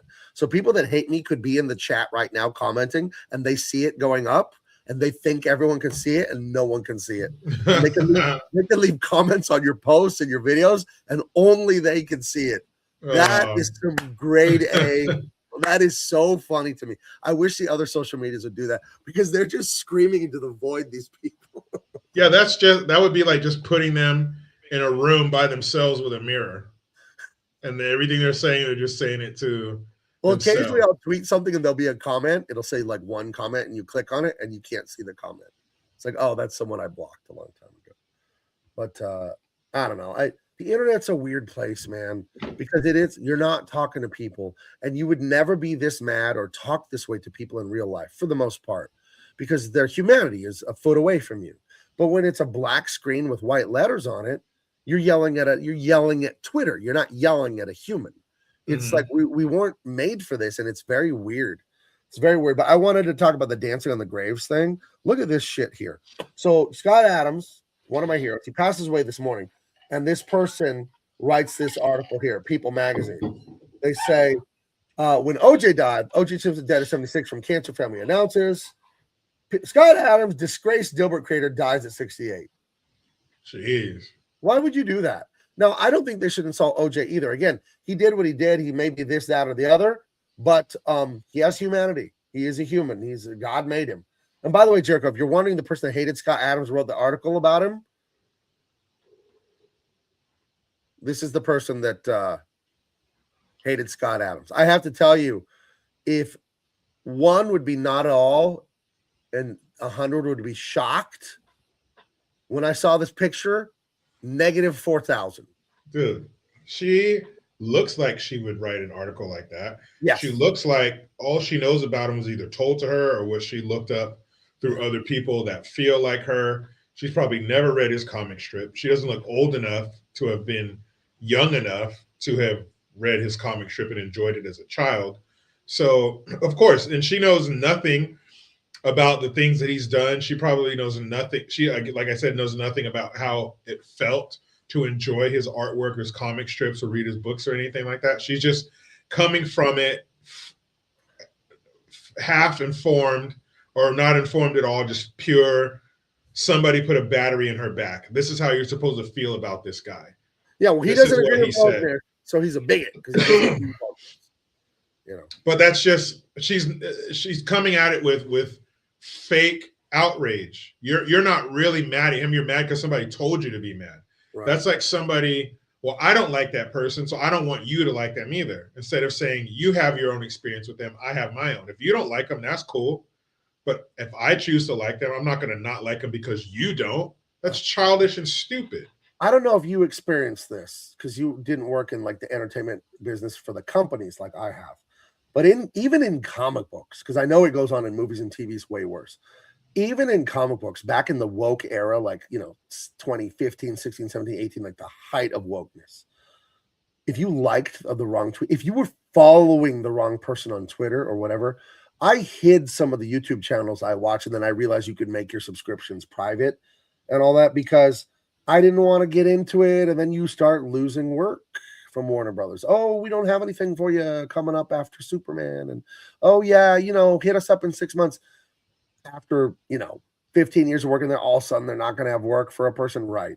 And I'd seen it happen to other guys that were, all they did wrong was vote for Bush or Romney. That's all they did. And their work stopped. And they had legendary work. One of the greatest Batman writers of all time, Chuck Dixon, because he's an out conservative, he hasn't worked for like 20 years for those companies. But if you go look at Nightwing and Batman and some of the greatest stories ever, some of the greatest Punisher stories in the 80s and all that, it's Chuck Dixon. Chuck Dixon is a prolific writer. He's working for my buddy Eric July writing comics, and he writes novels. But guess what? He wrote one of his novels turned into a movie. It was a Working Man with Jason Statham. You know that movie from last year, Jason Statham? It was #1 in the world at the box office for 1 week before the Minecraft movie came out. And Chuck wrote that. So I guess he got the last laugh. He's free from Disney and Warner's, and he's doing his own thing, and he's quite successful at it. But I knew, like, you could get a private message like, dude, I heard you like Jericho's tweet. Like, man, you should take that down. Have you ever experienced anything like that? Those whisper networks? Because it was in my business. It still is, but it was insane. Like 16, 17, 18, those times. Yeah. When I was at, before it became iHeartRadio, it was Clear Channel. And iHeartRadio was like a huge left leaning. And so was Clear Channel. It was huge left leaning, fucking progressive. What's it called? The BIN, the Black Entertainment or Black Information Network. It's a radio station put out by iHeartRadio. I have so many racist jokes in my head about the information they give out. Go ahead. Dude, it is the dumbest. It's a huge slap in the face for anybody intelligent enough to see it. Right. It's gobbledygook. It's nothing. It's nonsense. All it is headlines. Today in Baltimore, blah, blah, blah. Today in Georgia and Atlanta. Today, blah, blah, blah. Can we talk about a woke black fable that I've heard that pisses me off? Because I am 100% sure it's not true. Of sundown towns. Black people go into these neighborhoods when the sun goes down. They'll disappear. They'll be lynched. They'll be killed. Where did this nonsense come from? That is not a thing. It doesn't exist anywhere. Are there bad individuals? Yeah. There's a bad guy out there that hates black people. There's a bad Chinese guy that hates white people. There's a bad black guy that hates Irish people. There's a bad Mexican guy that hates Filipinos, whatever. They're individuals. There is no fucking city where the cops are in on it and they kidnap and kill black people. That is not a thing. You are black. Educate me. Where the hell did that come from now? That's funny that you would say a black person that hates Irish people, not white people, fucking Irish people. Like, one thing I know about writing comedy is specific is always funnier than general. But, yeah, but why that laser focus on Irish people? You know what the Irish did. We all know. I hate them. You know what? Now or after being, I wouldn't say being woken up or being woke. Oh, you're woke now, are you? Or being red pilled, but doing some research. How about that? Coming across new information. And it started with a documentary by Chad O. Jackson and Justin Malone. Chad O. Jackson, buddy of mine, super intelligent. Justin, an awesome filmmaker. They did 2 of them. I got invited to the premiere of the second one, but it talked about Martin Luther King, the real Martin Luther King, not the polished. I have a dream that you see trotted out every January and every February, not the Selma, Alabama, walking arm in arm and being arrested. No, I shouldn't say the real Martin Luther King because that was really him, what they show you, but the rest of Martin Luther King. How about that? The nasty. So they show you the rest of Martin Luther King, his communist roots, his wealth redistribution, his woke ideology, his progressive ideology, the same thing that we're dealing with now, the same thing that we rail against now, the exalted, the coveted Martin Luther King, the golden calf Martin Luther King was trafficking in the same stuff. So when you see that first layer, that first epidermis of the body bullshit, when you see it peeled away, you start peeling the other ones away. And then you start questioning everything. And then you hear things like Black Wall Street, the Tulsa riots. These evil white people came riding in or whomping into town. And they were beating up black people and they were killing black people and they were burning out their businesses and they were destroying their businesses, and the black people were just, as the sun came up, they were left in the literal and figurative rubble of their dreams and their hard work, never to recover. The white people, they beat something out of them that day. They never could rebuild. They just took that beating and took that loss, and they collected their pictures with the burnt edges, and they went off into the sunset sobbing into what was left of their belongings. Right? Wrong. I come to find out they rebuilt it 4 years later, and it thrived for another 20 years, or another 40 years, excuse me, until the civil rights movement. The civil rights movement. That was awesome. That made it so I could go into that lunch counter and say, white woman, you better bring me some eggs and toast and a cup of coffee. I'm sitting at your lunch counter now, and I'm spending my money in your businesses, and I can go up in your stores now, and you can't tell me to leave, and you can't follow me around, and I can do all the things that I want to do in these white businesses in these white areas. But then where's the rest of that? Because if all your money is going to the white businesses, what about the black businesses that you frequented and you used? Because there were black communities that mirrored white ones, bus services. Even the white people used the black-owned bus services, and doctors and nurses and teachers and store owners. It was like a mirror image. It was a job from the government to take down the black people. But that's what they don't tell you. The civil rights movement was to hurt blacks and not help Yes, them. and nailed it, federal government, by the way. But we're sold this Martin Luther King civil rights movement, we shall overcome. It was awesome. And it wasn't. Because if you look at the numbers of black people being married and black children raised in two-parent homes, and the success rate and the incarceration rate, all those things were much better before this precious civil rights movement that we're good, and all of it was good. And if you don't say it was good, then you were some kind of racist or you're a sellout.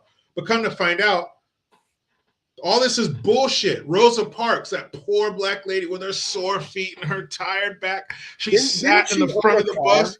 That white man said, go to the back, you darky. And she said, I'm not going to do it. And she started something, a spark started an explosion in the South. And black people, that bitch was married and had a car. And the woman that the NAACP was going to use before her, they were going to go with that woman. And she turned out to be pregnant out of wedlock. And back when America had standards, that was a no-no, and abortions weren't celebrated. They didn't pull up portable abortion centers to the DNC. What are they thinking doing that there? So they were going to use that woman. She got pregnant out of wedlock. Hell no, that's taboo. Let's go with this married woman who had a vehicle. So I'm saying all that to say this sundown town bullshit is exactly that. The lynchings. Oh my goodness. Black folks from 1619 to 1968. So many black people. Turns out it was 4,000 black people that were lynched in that time. They don't tell you about the almost 2,000 white people who were also lynched.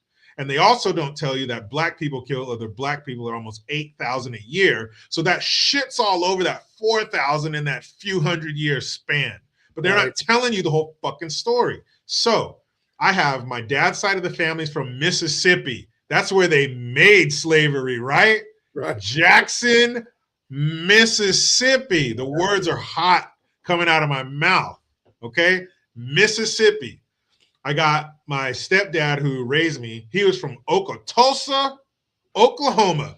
Back when racism was real racism. It didn't have to be manufactured and made up, and it wasn't synthetic. It was the real, the racism has mirrored our food. We used to have real ingredients at the grocery store in the food, and now it's all fake. Yeah, we used to have real racism, and now it's all fake. It's all processed. Now we have processed racism, right? It used to be natural ingredients. Now it's all processed bullshit. But now I'm questioning that. Was it ever that bad in the South? Because I have family members who are from the South, and I never heard them talk about that. Well, I never heard them complain about that. Like I said, every human being is an individual. There's an aggregate, sure, of how people generally behave in a culture. But to be psychotic, to beat people up, to murder people, kidnap, rob them, rob a bank, steal a car, these are outlier behaviors. So were there racist people that hurt black people? Of course there were. But just any human to kill another human or beat the shit out of them or rob, That's outlet. It's like it's an outlier, dude. That can't be the norm. Most people are just going about their day working, paying bills, whatever race. And the Our whole society couldn't sundown function. thing. Oh, there's places black people can't go. In 2026, there's cities black people can't go when the sun goes down, they get killed. Shut the fuck up.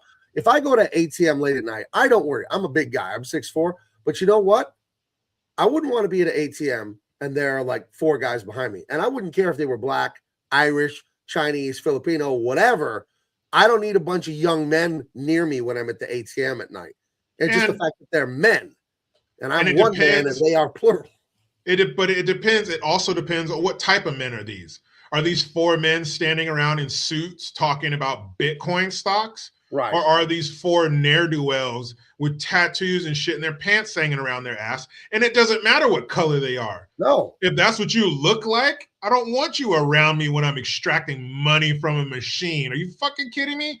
But Yeah. is it 4 old guys, with their pants hiked up to their nipples talking about the good old days? Yeah, I'm not going to worry about them standing behind me. So it's what type of people are they? It's not your fucking color. Right. If it's what type of people are you? I noticed that we can all realize it's not sexist to say, yeah, you should be worried about young men at night. Because it is a sex difference between men and women. Women ain't doing nothing to me. But if I'm outnumbered in a dark alley and there are men ages 16 to 25, I don't want to be there. Nope. I don't want, no thanks. I don't know these guys. I don't know what they're up to. You know? And if it's at night, it's a wrap. If it's a night, the group of people I'm not worried about gets even smaller. Right. It gets even smaller. Like if you're not some golden girls or some chicks, I don't want you behind me. If I don't care if it's 5 chicks, I'm not worried about it because I'll smoke all 5 of them in record time. What about that one I sent you, the guy beating up all the Antifa dorks? Oh, dude, I can't wait to do a video on that. We'll show the audience. He is sleeping fools. But the guy is, imagine what that sounds like to be blowing that bullhorn in his ear like that. And he kept trying to walk away and the guy kept following him. So I know as soon as the guy walked away, he had a countdown in his head. Like, I'm going to give this guy 3 more times to fuck with me and then it's over, or whatever the number was. As soon as he reached it, hey, he was handing out sleeping pills to everybody. Right. And everybody was getting dosed. And then this guy, he comes back for more. Right. So for context, it's like an ICE protest or whatever. Oh, these little communist rats are going around, and this little shithead has a loudspeaker megaphone. Like, you could deafen someone. You could in his ear. And that would be illegal. That would be assault, actually. Assault and battery. You're injuring someone. And this dude proves that men who are left-wing have very low testosterone. This guy smokes them all. Let's watch and enjoy. Dude, he just starts handing out sleeping pills. Narrate this, Jericho, like you're narrating UFC for me. Yeah. So he keeps blasting him in the ear with the air horn. He tells him, stop, stop. Now he tells him to stop, get away from me. He won't, gets in his stance. The guy can't fight. Boom, he doesn't recognize the signs. They come to his rescue, and everybody take a nap. Take a nap. You get a nap. Who else needs to go to sleep? You look tired. Boom, go to sleep. Oh, not yet. All right. Hold on. I'm going to give you another chance. Keep him back. No, let me go. Go to sleep. You here. Hey, you. Red jacket. Good night. And sleep. There we go. Sleep. Love it. Dude, like he was a magician. He snapped, or a hypnotist. They snapped everything. When I snap my fingers, you're going to fall asleep. And sleep. That's what he did. That guy went, and he stiffened up. He stiffened up. That means he turned his light off real quick. He stiffened up. In his house with his wife and 3 kids, he's in charge of putting the boys to sleep at night. Hey, I hope he has 1 or more teenage sons at home who thought about fucking with him. And then they saw the video of their dad. You would be super impressed and super terrified if you saw a video of your dad like that. Yeah. And if there's more than 1 teenage boy at home, that he can take on more than one of us. Yeah. Dude, he was on it. You get a nap. You get a nap. Oh, and you want another one. Oh. Right. But that's what happens when people are put in these cocoons, these bubbles of, as long as you're doing it to this certified list of subhumans, it's fine. You can put, what are you thinking as a young man And this dude, he looked like he was over 40. Yeah. Like he didn't have any more. He left all his bullshit in the car. He didn't bring any bullshit with him when all his bullshit was in the car in the glove box. He had none when he got out of the car. So what makes you think you can go up to a perfect stranger and put a megaphone in his ear? What do you and I would expect a physical response, right, if you blasted a megaphone in another grown man's ear? But this is the mommification of our culture, where we take away the fatherly influence with Archie Bunker, All in the Family, Homer Simpson, Al Bundy. We said father is a fucking idiot. You never have to listen to him. Well, when you don't have a dad, you don't learn about fisticuffs, and you don't learn that violence is very quick and very brutal. And one thing, if you don't have a dad that introduces you to violence, and I don't mean your dad beats you, but he teaches you the way of men. And I don't ever in my life want to hear it from women again. Shut up, ladies. We don't need your input on that's too rough or don't let them fight. Quiet. You're going to get us all killed if we keep listening to your dumbasses about what a man should be. How the hell would a woman know what a man should be? Yeah. How? Elucidate that. Vice versa. You wouldn't know. So cram it. Quit ruining our boys by pussifying them, and then they go blow a bullhorn in someone's ear and get their lights put out. They don't understand. Out. Yeah, they don't understand. If you do that, you are inviting violence. And get knocked the fuck out. But when you're with men and you grow up around men, you understand. Yeah, let them fight. Let them fight. Like that Godzilla movie. And you noticed how the second time he got hit, the guy in the red jacket, he walked up to that guy in an aggressive manner with his hands at his side. Like he knows nothing about fighting. He obviously had no older brothers, or maybe you don't walk up to him who's already hit you. He's already hit you and two other people. You're coming back for more with your hands at your side. And straight bodied too. No athletic stance. I'll tell you this. I'm not a boxer, never boxed. I was a hell of a wrestler in high school for a minute there. Get in an athletic stance, you bend your knees, put your fucking chin down, and put your hands up. My goodness, those are basics everyone knows if you're around men and boys. You put your chin down. You don't put it out. This is the go to sleep button. It's like this. Yes. And you put it down. You put your damn chin down, put your fucking hands up. Dude, I put both my kids in boxing. Both of them. And that's just like, my dad never sat me down and said, son, don't walk up to another man in an aggressive manner with your hands down at your side. That was just common sense. Like, you're coming there. Like, I would think if I have a megaphone and I'm going up to a dude to put it in his ear and blast it like boop, boop, loud as fuck. You know how loud those things are. Yeah. I'm doing that to cause a fight. Like, that's why I'm going up to you doing that. I mean, I'm doing it to cause a physical altercation because I know this is way over the fucking line. Well, they just think way too far. Well, it's just a noise, and I won't get in any trouble with the cops because they don't, because the crooked ass some of those cops are leftists in those towns, and we know it. We know they're total leftists. Some of the cops, not many. And at least the mayor giving them their orders is a leftist, hamstringing them, probably threatening their jobs, their pension, their retirement, all of it if they do anything. So they get away with blasting someone's eardrums out, which is illegal. It's assault, dude. I don't need to be a lawyer to know that. You can't deafen someone. That's against the law. And they think nothing's going to happen. It's that thing that little bratty sibling is like, I'm not touching you. I'm not touching you. I'm not touching you. And, he got what he deserved. He got what he deserved. And he should have got that a long time ago. So he learned to stop that crap. But you know the way those cities are, they'll probably arrest that guy, get a left-wing jury, and then convict him of crazy assault and lock his ass up. Even though he was assaulted first, then ganged up on multiple times, defended himself, and they'll just say, because he won the fight, he's the bad guy. See, we took a wrong turn when we let women have any influence on boys in the school, in the home, when we say zero tolerance for fighting. The zero tolerance policy. Remember that came in the late 90s, early 2000s, where it didn't matter who started the fight. You're both suspended. Really? What about self-defense? What about someone's getting bullied like Ralphie in the Christmas store and they fucking had enough? What about that? Yep. And I told you the story when I was a sophomore. I was on the football team, and we were walking out of the locker room. We were going down, and in California, everything's outdoors. So we're sunny, walking down the sidewalk, and this something, going back and forth, teasing each other, me and my teammate Brian. And he went too far and said, like, oh, I banged your mom last night. And I just clocked him in the mouth. You know, he goes down halfway. And the coach is like 50 yards away. Coach Brown sprints at us. What the hell are you doing? Why did you punch him? I said, he said he did my mom last night. And Coach Brown turns to Brian and goes, I would have hit him too, and walks off. And then Brian, also being masculine, because that's how we were raised, he looks at me like, yeah, dude, sorry, too much. Because we knew, and I didn't hate him. We were still buddies, teammates after that. But if you say you did that to my mom, you're getting popped. And you're going to accept it. You're going to be like, yeah, I shouldn't have said that. You know? Me and Jericho are very, very good friends. You're one of the best friends I've ever had.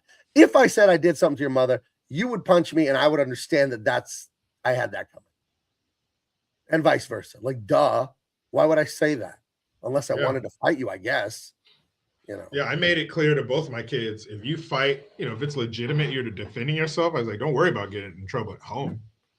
You know, the school, they can do whatever they want to do, but you're not in trouble here as long as you're sticking up for yourself or sticking up for somebody else. Maybe it's a friend of yours or some kid and they're getting picked on. But then also, like when I go to pick my kids up from school, you know, if they have a doctor's appointment or whatever, in the office, when you're sitting there waiting for them to come in there after you sign them out, there's all these, are you against bullying? Anti-bullying. Don't be a bully. Bully. Everything, if you don't like it, it's bullying. That's what it's turned into. If you don't like it, it's bullying. If it's, you know, some kind of criticism, it's bullying. No, stop it. Bullying is fucking with you. That's bullying. Adam Carolla made fun of his son's woke school because they were trying to brainwash it. His kids are adults now. They're like 18. They just graduated high school. I remember listening to a show like 15 years ago. His kid was like, you know, 3rd grade or whatever. And he said he got bullied at school. And Dad, I got bullied. And he explained to his dad, the comedian Adam Carolla, that he was trying to tell his friend something, a joke, or can I have a potato chip, or some normal conversation. The kid didn't want to listen. So the kid covered his ears. And then he couldn't tell him. And that was bullying, he said. No. But see, that's that feminized world where if you make me feel bad, that's wrong. Mm-hmm. We're not going to weigh whether I should feel bad. Maybe I did something wrong. We're not going to ever question that. We're not going to look into that. It just, Jericho, when I borrowed your car and wrecked it, you know how much it hurt me when you told me that was bad? Do you know what that was like for me when you told me I shouldn't have wrecked your car? Do you know how hard that was to hear and how much you hurt? That's the world we live in now. Where if you tell someone they did something bad, then they're the victim. It's totally backwards and insane. It's totally nuts. Like, how dare you fucking asshole? You wrecked my car. Don't make it about you. My wife and I have a joke about that. We always say, oh, was it hard for you when that happened to me? You know? Mm-hmm. But you'll hear women say a lot, I feel bad. I feel bad. I feel bad. I feel bad. Squeeze their tit and go, it feels great to me. Like, these feel both of them. One more time. But, you know, they say, I feel bad. You know, I feel bad. Yeah, I get it. But, you know, what the fuck you going to do? That's how it is. You feel bad about it. Yeah, I feel bad too. But I'm not going to let that, you know, influence my decision or make me look at it differently. But yeah, I think we all feel the same, but how do we deal with those feelings? That's what separates us. Yeah, the feelings. Yeah, of course I feel bad. Yeah, I feel bad for that lady who got shot by ICE. I feel bad, you know, when you hear about an American citizen being killed by an illegal, I feel bad for the American citizen, but I certainly don't feel bad for the person who's now in custody and they're going to prison. And that woman who was killed by the ICE agent, she's out there defending people who, if she walked past them in a dark alley, they would do the unthinkable to her and they would go home and sleep like a baby. She's defending people from deportation who have ripped her off and her country for billions of dollars. Yeah. And hate, by the way, to the people, not her, she's dead, but to the people that agree with her and want to fight on her side to defend all these people for deportation, these people they're deporting, they're ripping us off for billions. They hate white people. I just want to let you white liberals know that. They hate you. They hate you, and they hate your country, and they hate your religion. Just so you know. And the black sincerely folks hate it. Like, sincerely hate America. And the black folks who are supporting it too, they hate you too. You share no commonality with these people. They don't see you as their African brothers who were taken away from them hundreds of years ago. They look down on you. They think you're all the booty shaking, jewelry wearing rappers they see on TV, the thugs they see in the movies. That's what they think of all American black folks. So don't think you're helping your diaspora and you're helping the motherland by sticking up for these fucking Somalians who are over here stealing your money, you jackass. They don't like you. You are just like these liberal white women out here in the streets. And the worst ones are the older ones. You're supposed to fucking know better. You're just like those white women out there who are saying, you're gonna fucking shoot me too, right here, hit me right here, blah, blah, blah. You're just like the liberal white woman who's a lieutenant governor of Minnesota who put on a hijab and was speaking Somalian. And her name is Peggy Flanagan. It gets no more Irish Catholic than Peggy fucking Flanagan. And you're up there in a hijab talking about, oh, the Somalian people, they're part of the fabric of Minnesota. Do you think you would ever see an imam put on a priest robe or a female Muslim wear a nun's habit? Never. They wouldn't let it touch their skin. But you're stupid, but you're useful idiot asses up there wearing a fucking hijab, you moron. I want to know what you think of this. You were talking about these women yelling at the ICE agent to get her now. It's her turn. And George Alexopoulos, he's very famous online for his comic strips. He made one about like an ICE agent here and a liberal woman. And it says in the first panel, I know you're mad at me, darling. I just love this country so much it hurts. In fact, I want to love this country all night long. And the woman, she wakes up. She's having this sexual dream about the ICE agent or whatever. And I really think there's something to it. Someone made fun of this one. They turned it into like a dirty romance novel of the woman detained by desire. The new bestseller. What are you going to do?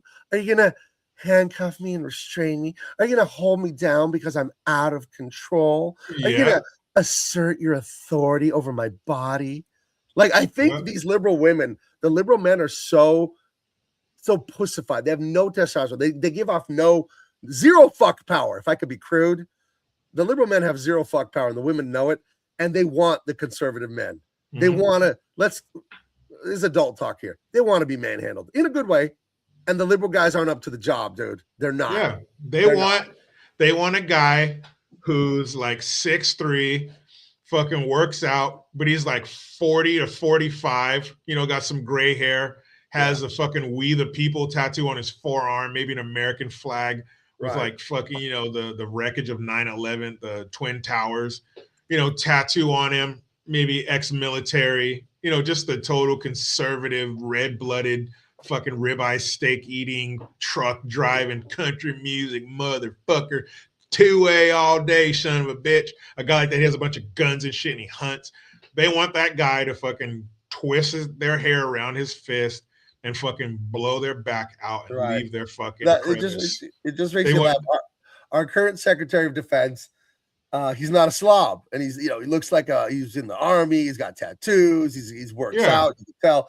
And the women, this guy, what is he gonna do? Is he gonna capture me? Is he gonna hold me down? Is he gonna easy lady? I feel like you're reading your journal to me. That's what they want. They want him to leave their crevice smoking. They want handprints all over him. Yeah, they want to be fucking the running mascara, all that. That's what they want from that guy. Funny. Not the beta male pussy that they've created at home. They want that guy. Right. But the guy that can boss around. They can't do that though. They can't do that because they've created this circle of, other hens that if you, anything right of psychotic, you're going to be exiled. You're an extremist. You're MAGA. You're fucking MAGA. Are you telling me there's a who's the Indian congressman with the insane wig? Oh yeah. Oh dude, that thing is unnecessary. That thing. Whoa. You're telling me they hate Pete Hegseth, but they want this guy here? That's a dead muskrat on top of his fucking head. Yeah. So. Like that thing makes noise. It's alive. It squeaks. If it gets wet, it fucking squeaks. Look at this guy. Open image. That's what they want. That's what they want men to be like. Look at that shit. That's like, what the fuck is that, dog? He looks fake. Nah, like an AI generated person or something. Nah, you got to go back to your home country until you fix your hair. He's got to go back to his planet, dude, or Get out of here. dimension. Get Where's out of this guy here. from? I feel like if I was in a museum late at night, this guy would come out of some artifact and grant me 3 wishes or something, or he's like some interdimensional being. What's that thing on his head? One of your wishes can't be for more wishes, though. You know that. This guy says he looks like he had a facelift and they left his neck. Oh boy. Oh yeah, that's Dude, what the fuck is that, man? Who's he fooling? But that's my theory on why so many women are out there with the ICE agents. Subconsciously, they love it. They love the masculinity and the danger. They love it. Women love that. They love danger, but it's not real. But danger, but it's not real. You know, they love that, real out there. That little stick your finger in the candle flame and pull it out. You know, look at like Beauty and the Beast. Let's psychoanalyze that fairy tale for a minute here. Yeah, that dude's a dog, and you guys want to have sex with him. Well, he's a huge monster that rules a castle and he can kill everyone. And the beautiful woman charms him with her beauty and tames him. But he won't kill me. Now he's her monster. Yeah, you know? He'll kill everybody else. He'll go out and maraud and murder every night, but not me. Wait, that dude with the smooth face was 70 years old? Dude, who do people think they're fooling when they do that shit? When you're old, but you got this fucking, your hair has no gray hair in it, and you're fuck out of here. I always feel sorry. And when I'm at the grocery store, you see the grandpa with the black shoe polish hair, jet black. But then the roots are like orange to white, you know, because the dye is like fading away. And dude, just let it happen, man. You earned it. Yeah, you earned those gray hair. Look at this gray hair, this salt and pepper, looking nice, looking dignified. You earned it, man. Embrace it. But no, they go the total opposite direction. Well, it's an intense show today, guys. We got a lot off our chest. Our national tragedy with this ICE stuff, and the left just won't stop trying to dismantle the West. Guys, keep your head up. Life is good. It's a glass half full. In my opinion, in my case, I think it's a glass overflowing. Get the Unstoppable Tyrus, guys. Tuesday the 20th. The book's already done. It already exists. You know, guaranteed to get it then. You know what I mean? I need you to crowdfund it. January 20th, bigmancomics.com. You're going to love it. It's really fun. It's got a lot of heart, a ton of action, beautiful illustrations, and it's funny too because I'm funny. So you're going to want that. We got t-shirts. We got it all. Anything you got for the audience, Mr. Jericho? Keep your eyes peeled for more content. I'm going to crank out a bunch of videos coming up here. So much crazy shit's going on. You know, all the things that are, you know, at the forefront, the real big stories, but there's a lot of things going on, like, you know, other stories that we might not be focusing on, other things. So yeah, all that brand new merch. So, you know, check it out, search the name, and enjoy. All right, guys. Hit the like, subscribe, share this out, guys. I need everyone who sees this and hears me say the next sentence to do what I say. Share this. Share this with your friends, Facebook, wherever you share stuff. Go to an ICE protest and tell people to subscribe to this. Go somewhere where there's a lot of people. Lord knows they need to hear what I have to say. And Jared, hell yeah. So hell yeah. All right. We love you. We thank you. And we will see you on Tuesday when I launch my book, The Unstoppable Tyrus. 128 pages of action. Adios, amigos.